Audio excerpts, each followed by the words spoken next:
So we'll discuss about the channel allocation techniques which are used in cellular network architecture.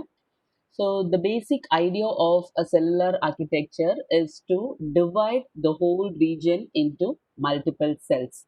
Each cell is a hexagonal cell and every cell is assigned with a group of channels.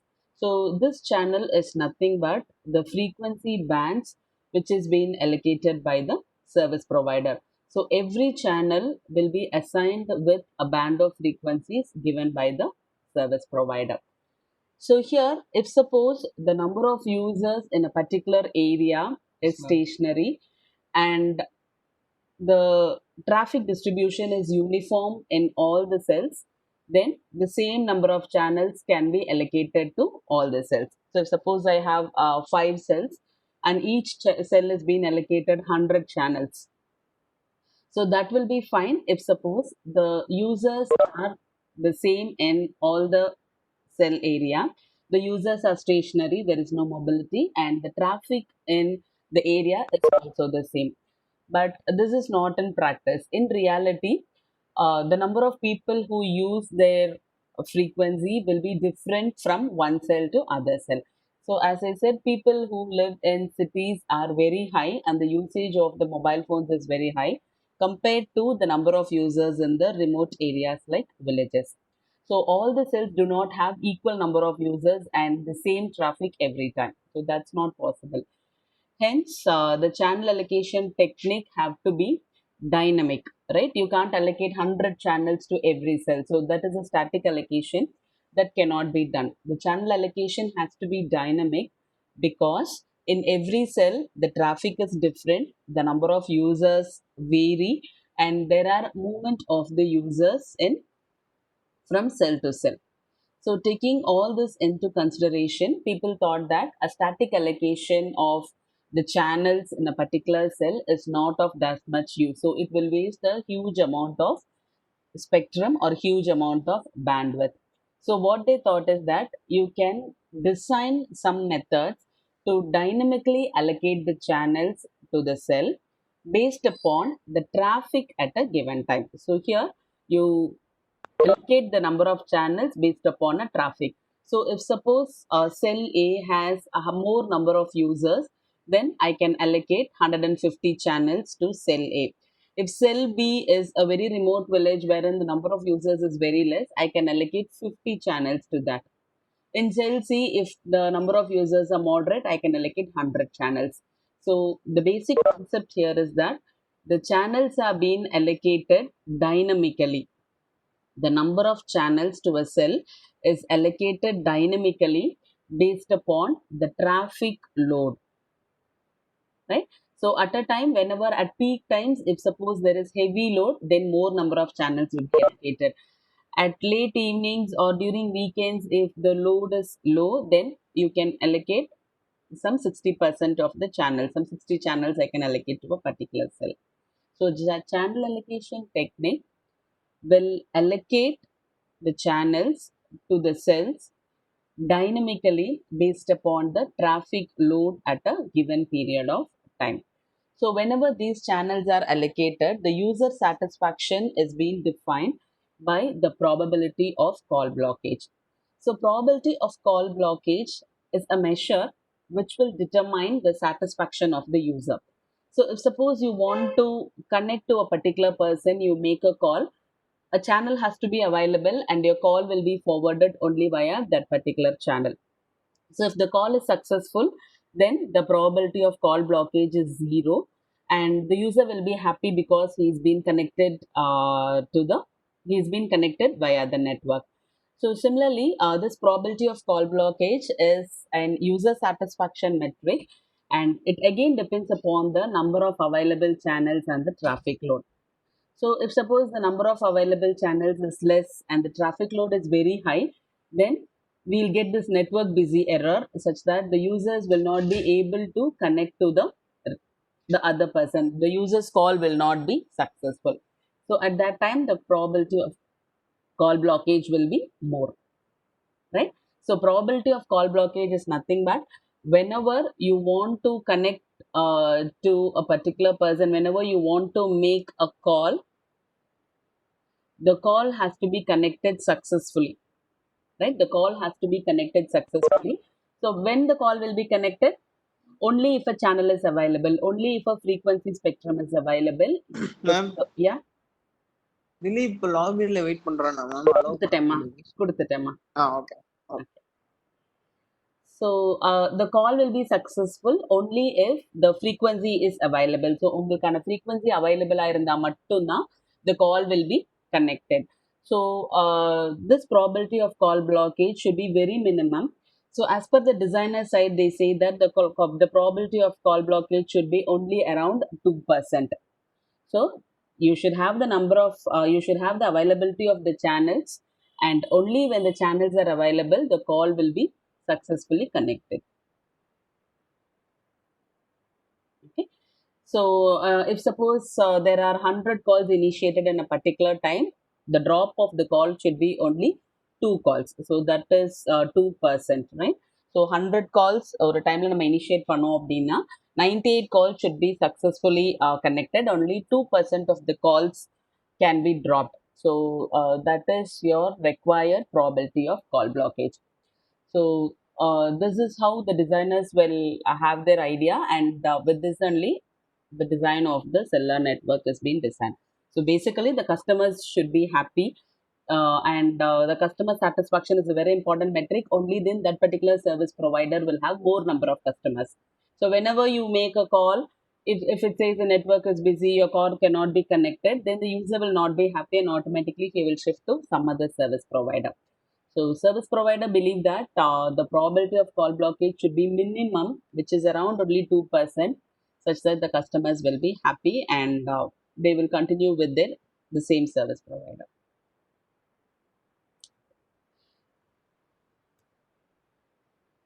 So for allocation of this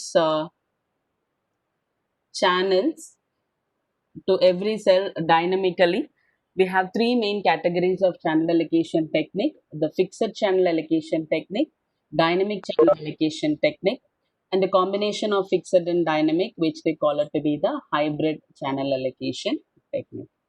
So basically, this channel allocation techniques are being used to stabilize the fluctuations in the probability of call blockage over the entire coverage area. So whenever the number of subscribers increase, what you should do in a particular cell, if the number of subscribers increase, we should allocate more number of channels to that particular cell, right? So if suppose initially there were 100 users in cell A, after some period of 2 years, if suppose the number of users increased to about 200 users, then you should accommodate that expansion. So channel allocation techniques will serve the customer satisfactorily even if the number of subscribers increase in a particular cell. So allocate the channels dynamically based upon the traffic load. So three mechanisms: fixed channel allocation, dynamic channel allocation, and hybrid channel allocation.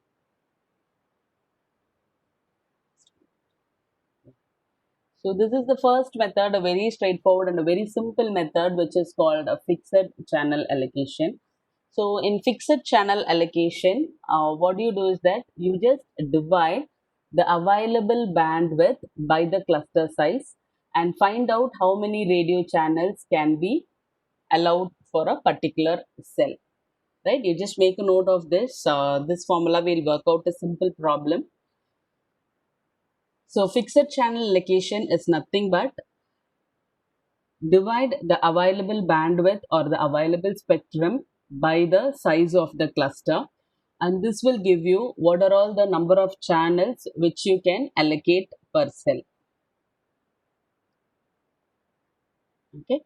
So if suppose the available spectrum is W hertz and every channel needs a bandwidth of B hertz, then the total number of channels will be the available spectrum divided by the channel bandwidth.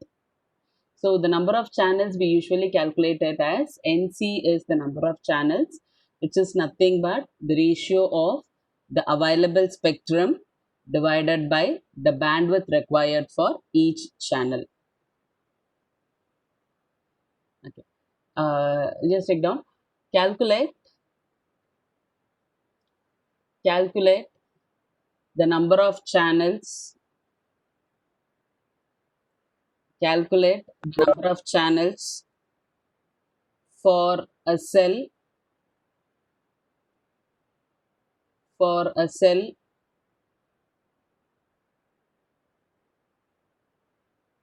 if the available spectrum is if the available spectrum is 20 megahertz. If the available spectrum is 20 megahertz and each channel requires 5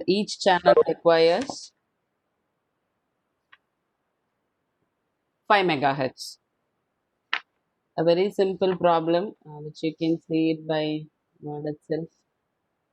Yes, so tell me the total number of channels.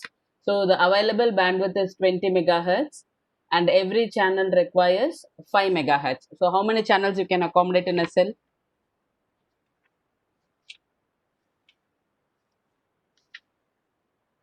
Yes.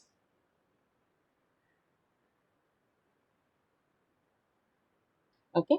So what we have said is the number of this W gigahertz is nothing but the available spectrum is 20 megahertz and every channel needs 5 megahertz. So what is the total number of channels which can be accommodated in that particular cell? 20 divided by 5, which is nothing but 4 channels.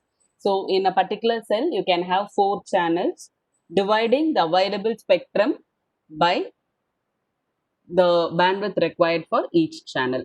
So if suppose you have a cluster size of n, so we have seen cluster size can be, in general it is the cluster size is 7. 7 இருக்கலாம், 3 இருக்கலாம், 5 இருக்கலாம், anything, right? It depends upon how the network architecture is being designed. So one example here is that if suppose in general you take the cluster size to be n, the number of channels per cell, right? The number of channels for a cell is nothing but this NC divided by the cluster size. With this equation only you will be doing the next problem. So if suppose the cluster size is the previous this one was for only one cell. So here you consider for a cluster. A cluster may have 7 cells, a cluster may have 5 cells or 3 cells depending upon its size. So if the cluster size is n, the number of channels per cell is given as C, which is nothing but NC divided by N. Okay, so this C is the available radio channels, and this is distributed in such a way such that the interference, adjacent channel interference, is to be minimum. So CC is the number of channels per cell. You distribute the available channels such that the adjacent channel interference is minimum. So one pattern which we use for distributing the cells is that you assign the adjacent frequency band to different cells. So this we have seen already in frequency reuse concept. So you distribute the channels such that the adjacent frequency band are in different cells, not to the nearby cells.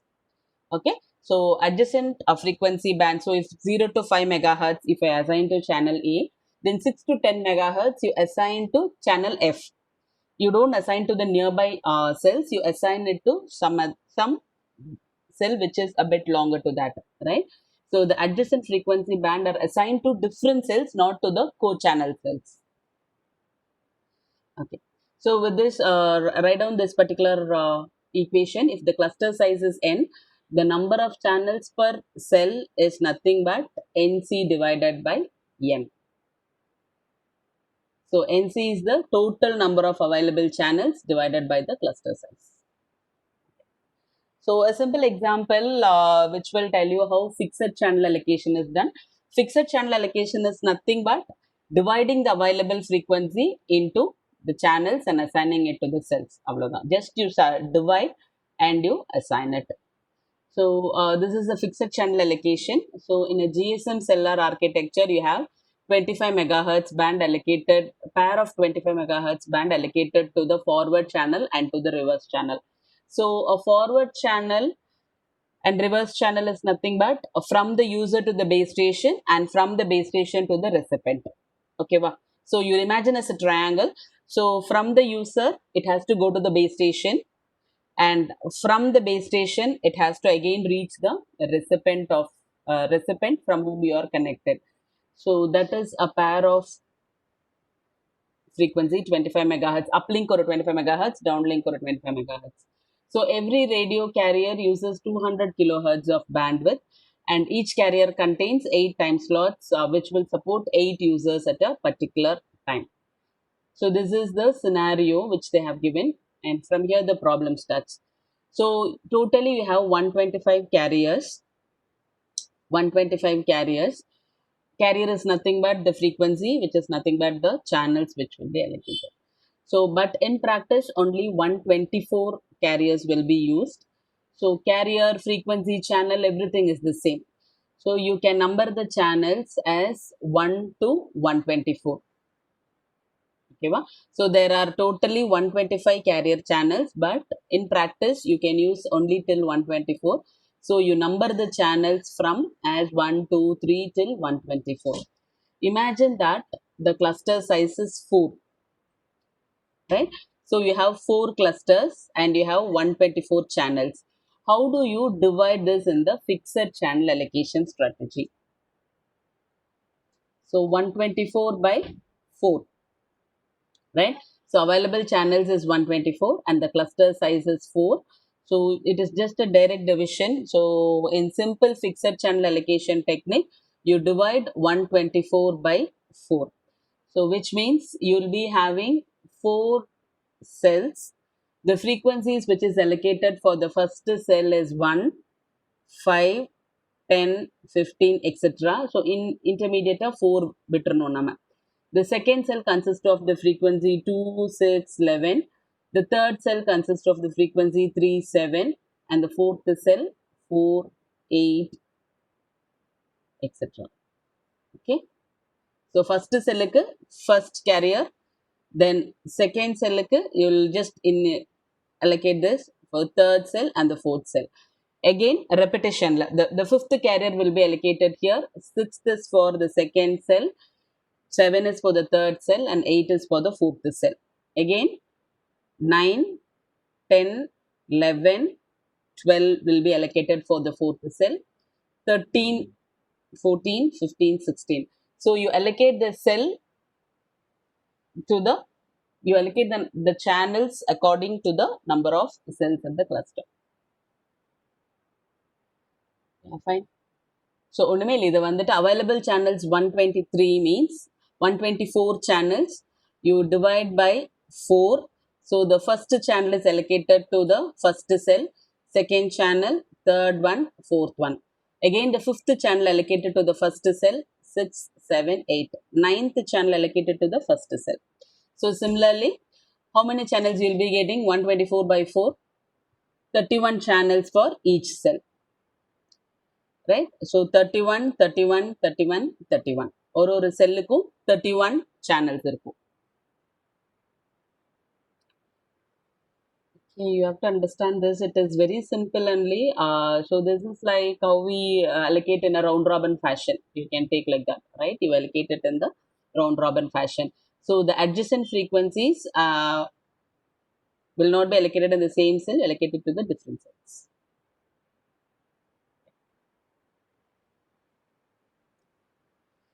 So this is a very easy method and it is very straightforward to implement because you just divide the available spectrum into the number of channels which are there, and you just divide the frequency spectrum and allocate it to them. So this is a very simple and straightforward strategy, and this method will work fine only if the net traffic is uniform. Right? Only if the traffic is uniform and the number of users in each cell is the same. But this is not the the environment which we have in practice. So the traffic is not uniform and the number of users are also not the same. And hence this method is not very much good in the real-time environment. So the fixed channel allocation strategy is very simple and straightforward method of channel assignment algorithm. But this will work good and it will be optimal only if the traffic in the network is uniform and the number of users in every cell is the same. So here what do? You just divide the number of available channels by the cluster size and allocate this number of channels to each cell. So here out of this 124 channel, you divide this 124 channel by the cluster size 4, which will allocate 31 channels for each cell. So just a simple division, you just subdivide and give it to the cells. You don't consider any traffic, network load, etc. We just subdivide and give it, but here this will work fine only if the number of users are the same in each cell, which is not actually in practice. So divide the number of available channels. எவ்வளோ channels இருந்தது 124 by the cluster size 4. So 124 by 4 is nothing but 31 channels which will be allocated to every cell. So this as the traffic in each cell changes because the users keep on moving from one place to the other place, this particular fixed channel allocation strategy will give you poor utilization of the available bandwidth. So that is the downside of this particular method or the disadvantage of this particular method. Since the users keep on moving from one area to the other area, from one cell to the other cell, this results in poor utilization of the available bandwidth. So to equalize the utilization or to maximize the utilization of the channels, what people have suggested is that the cells with the higher load should use the free cells from the low traffic cells. So if suppose one cell has a minimum traffic and one cell has a higher traffic, to avoid this call blocking and all, what you can do is that you can borrow or you can use the free cells in the low traffic cells in the higher traffic load. So this is possible by a non-uniform allocation of channels to the cells, and that method is called as channel borrowing method. So யார்கிட்ட நிறைய free channels இருக்கோ அவங்கள்ட்ட இருந்து borrow பண்ணி high traffic இருக்கிறவங்களுக்கு allocate பண்ணிடுவாங்க. So that is called cell borrowing. Okay. So the downside of the fixed channel allocation is that it results in poor utilization of the bandwidth. Bandwidth is ma'am a very Arvind Bharathi வெளில போயிட்டானா கொடுத்துட்டேன் உள்ள admit கேக்குறான் ma'am. கொடுத்துட்டேன் கொடுத்துட்டேன்ப்பா. uh, Actually, the bandwidth is a very scarce resource. It has to be utilized to its maximum utilization of bandwidth is wireless networks oda major goal, right? So this fixed channel allocation strategy here, it provides poor utilization of the available bandwidth. Hence we move on to the other method wherein you can share the channels, right? You can share the channels and you can utilize the bandwidth to its maximum. So எப்படி share பண்ணுவோம் அப்படின்னா, the channels available in the low traffic cells are now taken by the high traffic cells such that you maximize the bandwidth efficiency. So for this we require a non-uniform allocation of channels. So this is called channel borrowing technique. So this is called channel borrowing technique wherein you borrow the channels from the low traffic cells to the high traffic and you allocate it to the high traffic cells. So the algorithms which distribute the channels according to the traffic load of the channels comes under this channel borrowing technique. So channel borrowing technique will allow the high traffic cell to borrow the channel frequencies to get or borrow the channel frequencies from the low traffic cell, and it will have it with it until the traffic becomes minimum or until the predicted traffic is low. So once you borrow the cells, once the cells are being borrowed, it will stay with that particular cell until the traffic becomes minimum or until the predicted traffic is less, right? So that's the channel borrowing technique. High traffic cells borrow channels from low traffic cells, and this is called channel borrowing. And there are two types of channel borrowing technique. One is called temporary channel borrowing, and the other one is called static channel borrowing. So temporary channel borrowing, as the name indicates, the high traffic cell will take or it will borrow the cells from the low traffic, and once the call is completed, it will return the cells to the original cell, right? It will return the channels to the original cell. So in temporary channel borrowing, as the name indicates, it is temporary. The high traffic, when you have a high traffic, the cell will borrow the channels, and once the calls are completed, the channels will be returned back to the low traffic cells. So the other method is static channel borrowing, in which the channels are borrowed from the nearby cells, and it will have the channels with it until the traffic becomes very low, or until you predict the traffic and you say that okay, for the next 1 week the traffic will be low only, hence the channel will be returned. Okay, so call முடிஞ்ச உடனேயே return பண்ணிருச்சுன்னா the temporary channel borrowing, and even if the call is completed, it will have with it until it predicts the traffic in future, and that is called static channel borrowing. So in static channel borrowing, the cells are borrowed and it will have with it until it sees the whether the available traffic in the next few days will be high. ஹையா இருந்ததுன்னா சேனலை return பண்ணாது, லோவா இருந்ததுன்னா சேனலை return பண்ணிடும். So static channel borrowing depends on the available statistics of the traffic. So that's with the fixed channel allocation. The next is the dynamic channel allocation.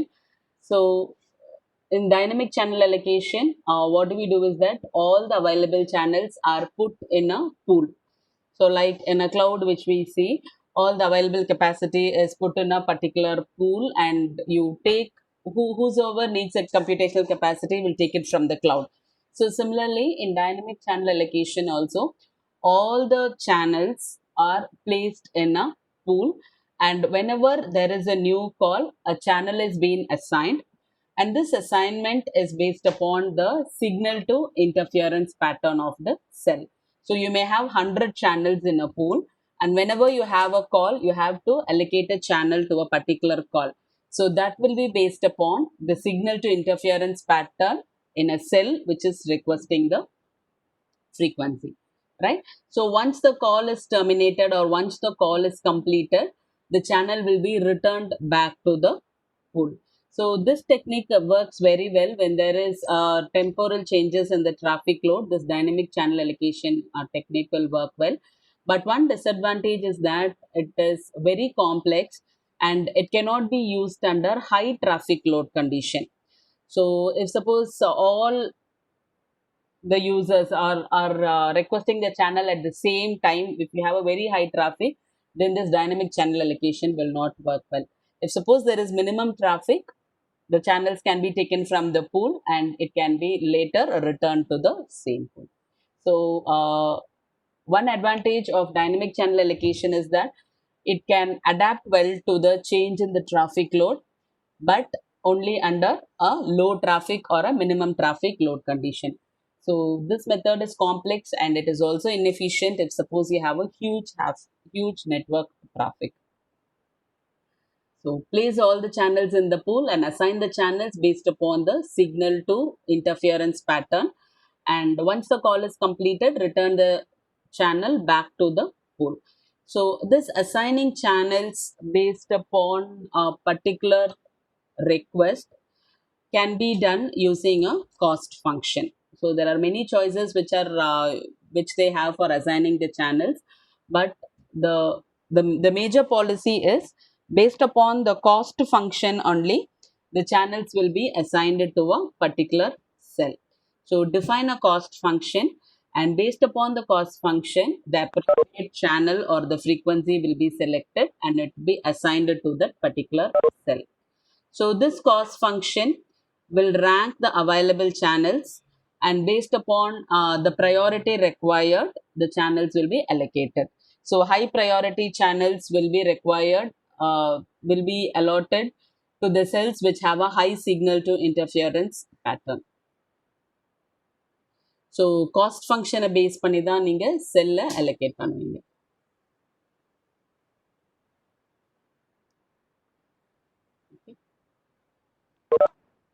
So allocation of the channels to the appropriate cell is based upon this cost function. So this cost function will rank the channels, and based upon the probability of call blockage, based upon the overall signal to interference pattern, the channels are being ranked, and appropriately according to priority the channels will be allocated to the cells. So in DCA again there are two category of schemes. One is called a centralized scheme, other one is called distributed scheme. So in both the schemes we have a cost function, and the cost function will handle the priority and appropriately select a channel and assign the channel to a particular cell. So centralized scheme, you have a pool of channels, central pool of channel exists, and in distributed DCA schemes you use it for microcellular system, wherein the traffic is much high, the traffic is very dense or very high.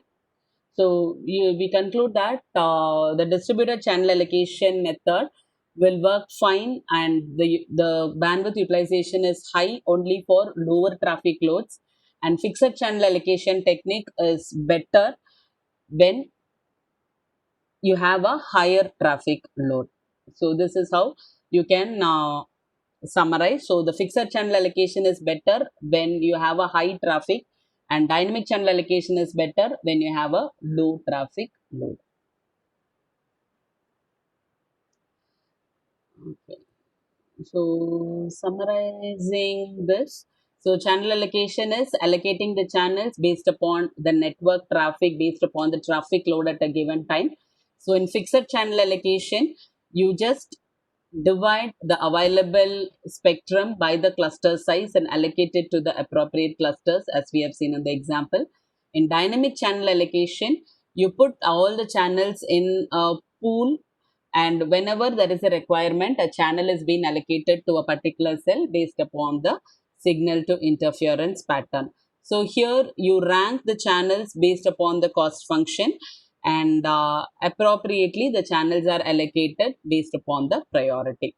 So summarizing this, fixed channel allocation will work fine, and the bandwidth is utilized in fixed channel allocation if suppose the load is high for high traffic conditions, and dynamic channel allocation is better for low traffic conditions. So very important topic of study, and go through this. We'll share the PPT. And the last one is the comparison between the fixed and dynamic channel allocation technique. So go through the attributes, find out what has been given there. So traffic load, fixed channel allocation எப்ப better இருக்கும் under heavy traffic load, right? So fixed channel allocation is better under heavy traffic load, and dynamic is better under light or moderate traffic load. So the flexibility in channel allocation, which is more flexible? Dynamic is more flexible because you can allocate as many number of channels. It is in a pool and you can take it and allocate it according to the requirement. Whereas flexibility here is low because you just you allocate it according to the cluster size, right? So the second attribute is flexibility in channel allocation. Flexibility is low in fixed channel and it is high in dynamic channel. And reusability of the channel is possible in fixed channel allocation and it is limited in dynamic channel allocation. Okay, so adaptation to the traffic changes. So traffic change ஆச்சுன்னா fixed channel allocationல change பண்றது ரொம்ப கஷ்டம். It is very sensitive. Whereas here you can do it. So it is insensitive to the changes. So whenever there is a change, you can automatically allocate the channel. So it is insensitive. Here it is very difficult to allocate, so it is sensitive. The grade of the service which is being provided is fluctuating, and here it is stable. Call termination, forced call termination அப்படின்னா நம்ம கால்ல இருக்கும் போதே terminate ஆகிறது. Forced call termination is high in fixed channel allocation, whereas it is low in dynamic channel allocation. And the radio equipment, the switching equipment, and the radio equipment, it covers only to the channels allocated to the cell. But here it covers to almost all the cells which are available in the pool. Okay, so the radio equipment or the switching equipment covers only the limited channels allocated. Here it can cover all the channel. The computational effort is low, here it is high. And call setup delay is low in fixed channel allocation because the channels are already there, you just allocate it directly. But here the setup delay is moderate or high because you have to select from the pool of channels and allocate it. Okay, but so setup delay வந்து இதுல கொஞ்சம் high-ஆ இருக்கும் dynamic-ல. The implementation complexity is already discussed பண்ணிருக்கோம். In fixed channel allocation, complexity is low, whereas in dynamic channel allocation, the complexity is a bit high. And frequency planning is a complex task. Here you don't need any frequency planning. இருக்கிறது நம்ம sort out பண்ணி வச்சோம்னா you just allocate it depending upon your priority. So frequency planning is a complex and laborious task in fixed channel, whereas it is very easy in dynamic channel. Load, it is for low load, and signaling load is low here and signaling load is high here. And the control, here you have a centralized control, ஒரு cell control பண்ணிக்கும் to the number of channels available, but here it is decentralized or distributed. Okay, so controlling of the available channels and allocating of the channels will be done centralized by the base station itself. Here it is decentralized or distributed. Okay, the meeting will end now. The class is over, but anyway, we have to take the attendance. So 30 students are there. All the 30 students again reconnect immediately. We'll just take the attendance and then we'll stop with this. Right? Okay, I'll put this PPT in the LMS today. You can refer to this, and all the materials also we'll put it today. Okay, for module 1 and 2. Okay, the meeting will end now. We'll just reconnect. 30 students are there. All of you reconnected. We'll take the attendance only.